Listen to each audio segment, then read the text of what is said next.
house. Child, one took about 20 years to build her house, and the other one still building. Can you bitches buy shoes that comes in a box? What's going on, y'all? Let's run our mouth about Real Housewives of Atlanta season 14, episode 4. I must say, this was another great episode from the ladies. They are entertaining us. I am really enjoying myself watching these ladies.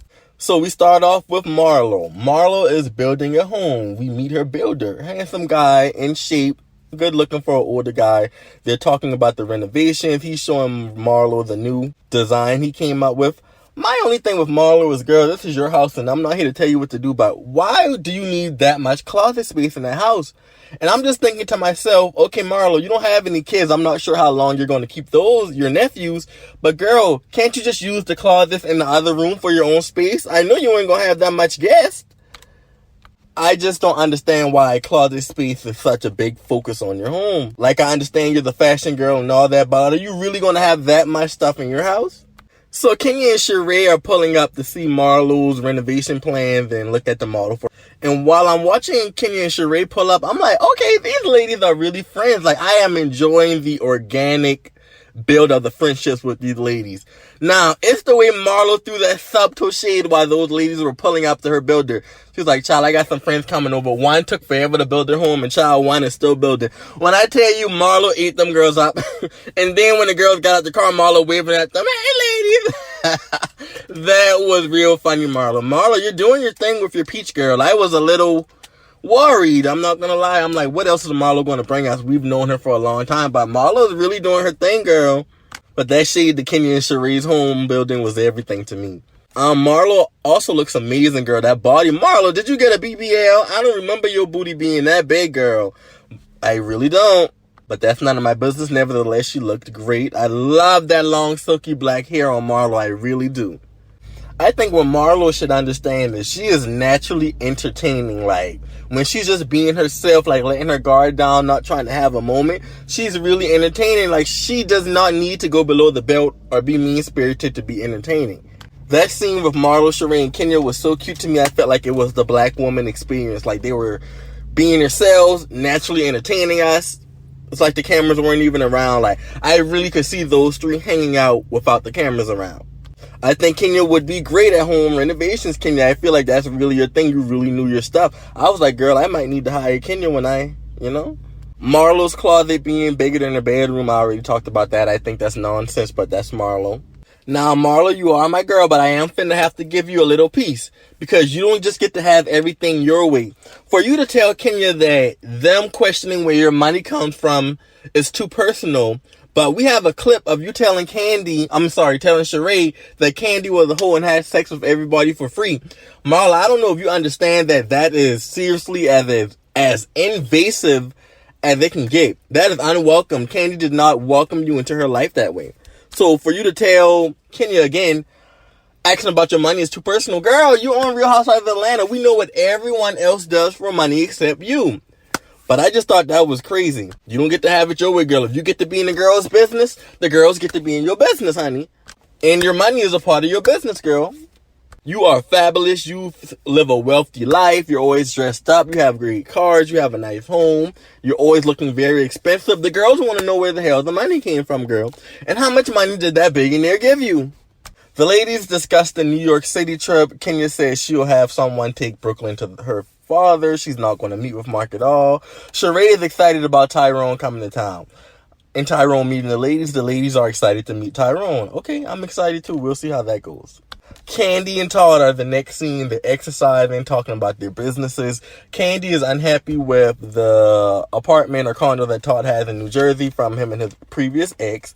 So I think if Kandi could really look past the fact that Todd was in there with another woman, because Kandi is such a boss chick, she just feels like, listen, I'm too much of a boss to have to go in somewhere where you were at with another woman. We can get rid of it and get a new one. I understand where Kandi is coming from. She's just too much of a boss.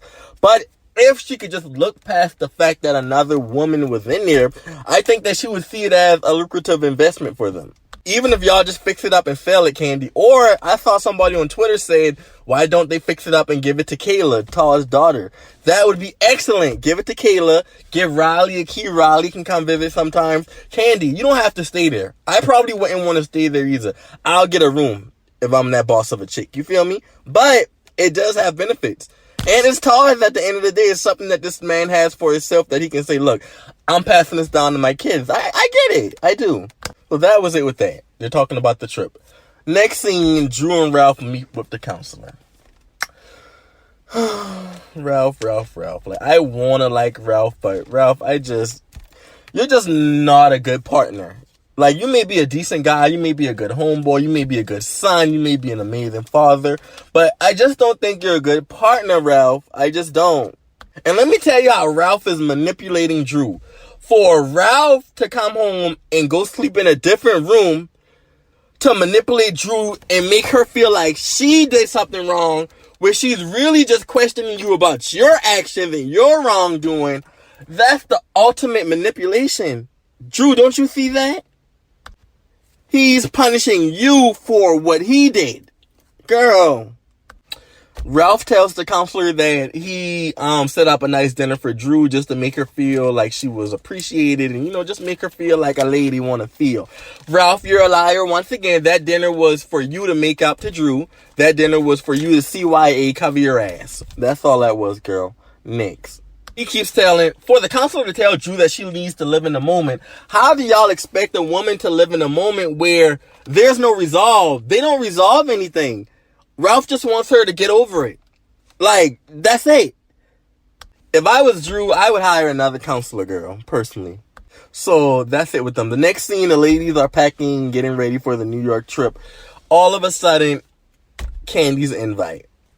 So, I said on my previous video that Marlo's invite was cute, and I thought it was interesting. I did.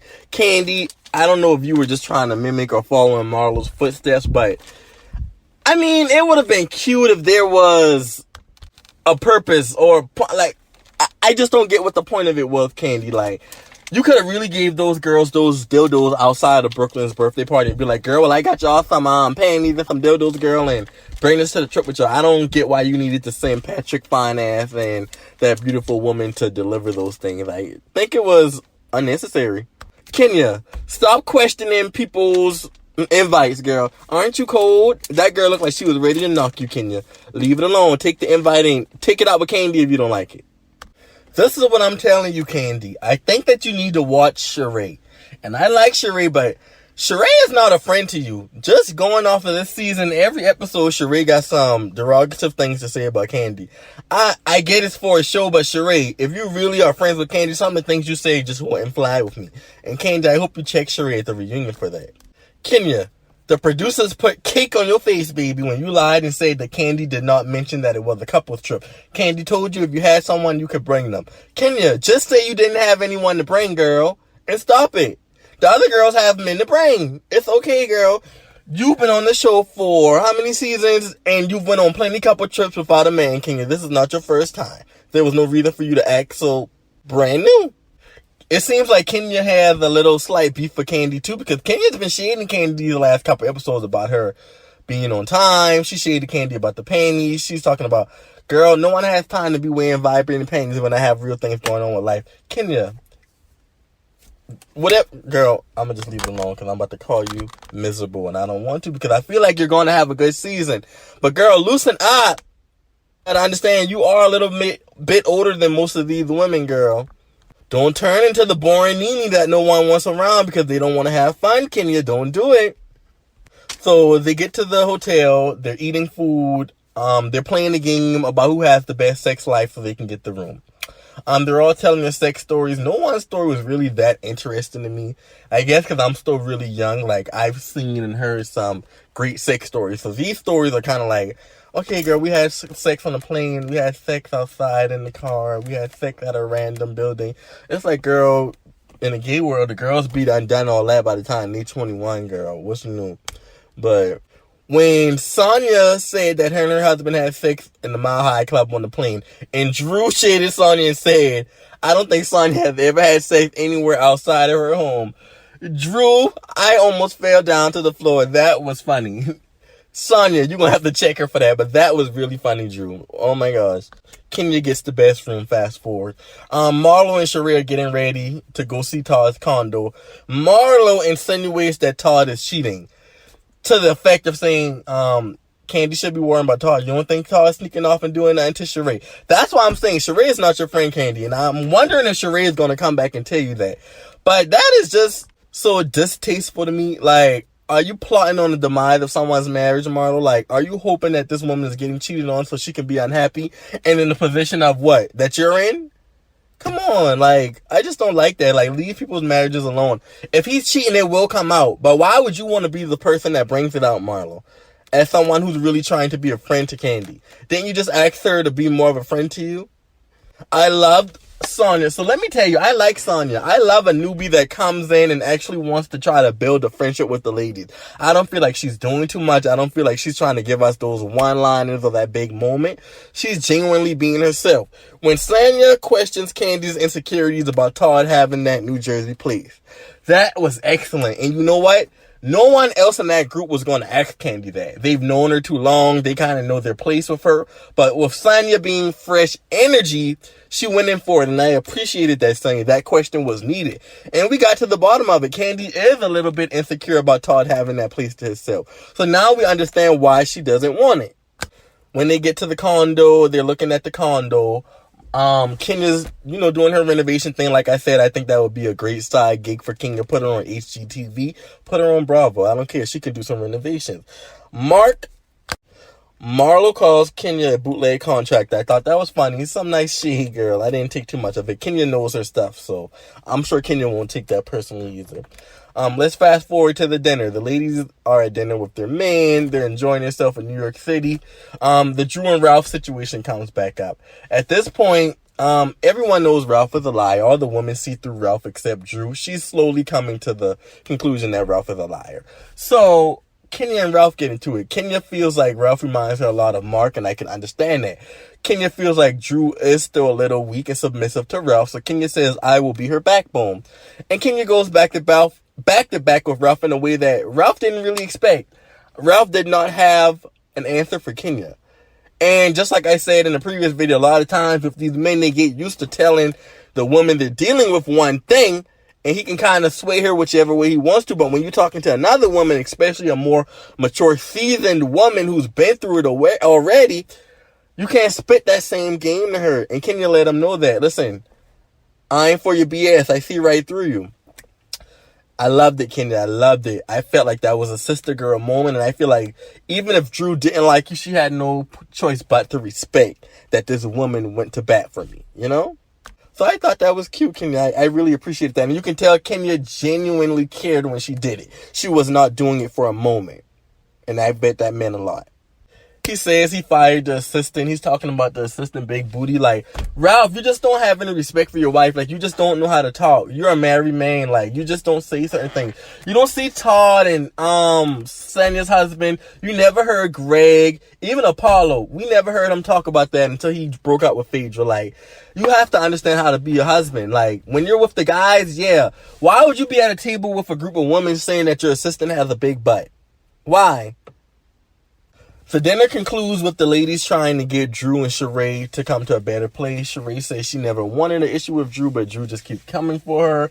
They bring up the messy assistant. Sheree tells Ralph that the assistant mentioned that Ralph was gay. I don't believe Ralph is gay at all. I'm a gay man. I just don't believe in just calling heterosexual men gay just for entertainment or just for show. That can really ruin those men's life. Black men are really sensitive about their sexuality, and that's just not a game. And I don't think women should use that as a game. And that's all I'm going to say. Or as an insult to a black man at all. Well, that's all I'm going to say about that. Next week's episode looks to be promising. The ladies are doing a great job. Drop down in the comments, like, subscribe, let me know what you thought about the episode. Did Marlo Hampton get a BBL? Or has she always been fed up that way? Y'all, thanks for letting me run my mouth.